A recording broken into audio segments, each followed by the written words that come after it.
اینجا رو ببین، چه رنگ و رویی، چه عطر و بویی. به به. اگه شما هم از مرغای شکمپر خشک و بیمزه رستورانا خسته شدین، این آموزش رو تا آخر نگاه کنین. تمام نکاتی که میگم رو سیو کنین تا این مرغ شکمپر لذیذ و خوشمزه گیلانی یعنی لونگی رو با هم درست کنیم. من بهنام رستمی هستم و امروز قرار خوب چیزی یادتون بدم، پس برو بریم. اول یه مرغ درسته رو که بهتر حدوداً 1 کیلو و 700 گرم وزنش باشه میندازیم توی یه ظرف و همه جاش رو به زعفرون آب کرده آغشته میکنیم. برای اینکه زعفرون بهتر به خورد مرغ بره خوب ماساژش بدین، یه ربم صبر کنین تا طعم زعفرون قشنگ روی مرغ بشینه. بعد فلفل سیاه تازه بسابین و بپاشین روش، بهش نمک بزنین و همه جای مرغ رو به نمک و فلفل آغشته کنین، این ورش اون ورش. بعدم توی شکمش رو حالا 2 تا لیمو رو از وسط نصف میکنیم، آبشون رو میچلونیم روی مرغمون و پوستاشون رو هم دور نمیندازیم، میندازیمش روی مرغا و میتونین پوست یکی از لیموها رو هم رنده کنین تا تاثیر بیشتری هم روی طعمش بذاره. همه جای مرغ رو به آب لیمو آغشته میکنیم و بعد یه پیاز درشت رو هم خلالی خورد میکنیم و سعی میکنیم خیلی نازک خلالش کنیم تا بهتر و بیشتر به مرغ طعم بده.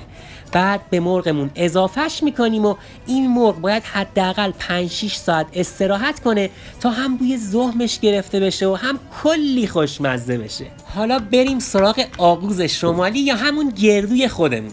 باید پوست حدوداً 150 گرم گردو رو بشکنیم و بعد بسابیمشون جوری که یه مقدار زیر دندون بیان.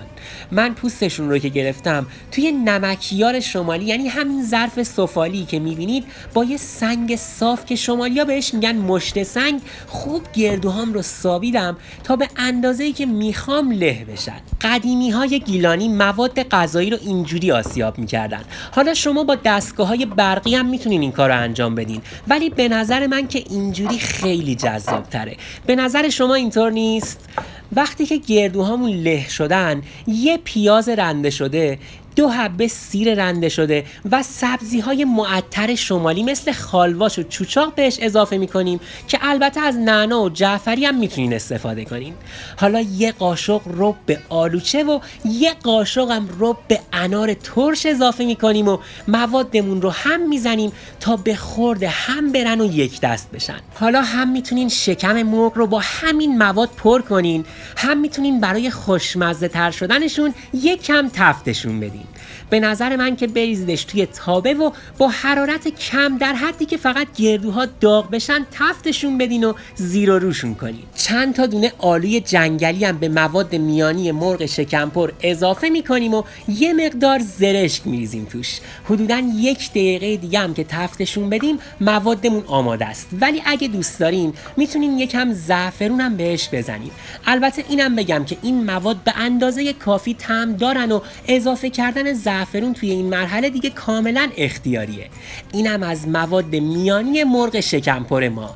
حالا پاهای مرغی رو که چند ساعت استراحت کرده و طعمدار شده باز میکنیم و موادی که آماده کرده بودیم میریزیم توی شکمش و کامل پرش میکنیم. هرچی بیشتر مواد بریزین بهتره و خوشمزه تر میشه. حالا برای بهتر سرخ شدن و جذابتر شدن ظاهر و طعم مرغ چند تا تیکه کره رو میکنیم زیر پوستش تا حین پخت آب بشه و حسابی مرغمون رو لذیذتر کنه. توی یه ظرف دیگه هم کره آب شده رو با زعفرون آب کرده مخلوط میکنیم و بعد میمالیمش روی تمام سطح مرغ تا در نهایت یه رنگ جذابی به مرغمون بده که همه عاشقش بشن. در نهایت پاهای مرغ شکمپرمون رو هم ضربدری میبندیم که البته باید با نخی ببندیم که توی فر نسوزه. بستن پای مرغم فقط واسه اینه که ظاهر بهتری موقع سرو داشته باشه. بالهای مرغ رو هم با یه خلال دندون میچسبونیم به بدنش. حالا از این زاویه که خیلی معلوم نشد، از این ور نگاه کنین، بال رو میچسبونیم به بدنش و یه خلال دندون میکنیم توش.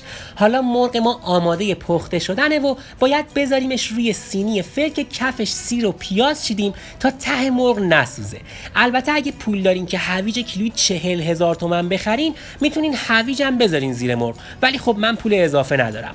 بعد روش فویل میکشیم تا مرغمون یه مرحله با فویل بپزه و آب بندازه که این کار باعث میشه مرغ اصلا خشک نشه. وقتی کامل پیچیدیمش میذاریمش توی فر تا با دمای 180 درجه سانتیگراد حدوداً 1.5 ساعت بپزه. بعد از این مدت از فر خارجش میکنیم، فویل روش رو بر میداریم و اون کره و زعفرونی که درست کرده بودیم رو میمالیم روی سطح مرغ و دوباره میذاریمش توی فر، البته بدون فویل، تا قشنگ سطحش طلایی بشه. مرغ ما الان 90% پخته و فقط میخوایم با این کار ظاهر جذابی بگیره. پس سطحش رو که چرب و زعفرونی کردیم میذاریمش توی فر با همون دمای 180 درجه تا حدوداً بعد از 1 ربع سرخ و طلایی و آماده خوردن بشه. قبل از سروم باز روش کره و زعفرون میمالیم تا سطح براق تری داشته باشه. به به به، ببینید عجب چیزی شد. این شما و این هم لونگی یا همون مرغ شکمپر شمالی.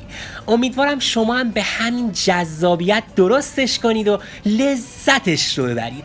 قبل از اینکه بریم سراغ مقدار مواد لازم، این رو هم بگم که اگر این آموزش رو دوست داشتین، برای دیدن آموزش‌های بیشتر حتما این صفحه رو سابسکرایب کنین و زنگوله بغلش رو هم فعال کنین تا یوتیوب پست‌های جدیدم رو هم بهتون نشون بده. و حالا مقدار مواد لازم مرغ شکمپر برای حدود 4 نفر. مرغ 1 کیلو و 700 گرمی 1 عدد، گردو 150 گرم، زعفرون به مقدار لازم، پیاز 3 عدد درشت، سیر 2 حبه، لیمو ترش 2 عدد، خالواش و چوچاق خشک 2 قاشق غذاخوری یا نعنا و جعفری تازه حدود 100 گرم، رب انار ترش 1 قاشق غذاخوری، رب آلوچه 1 قاشق غذاخوری، کره 50 گرم، زرشک 2 قاشق غذاخوری، آلوی جنگلی حدوداً 10 عدد و نمک و فلفل سیاه. و بهشت زیر دست آشپز هاست و بس نوش جانتون.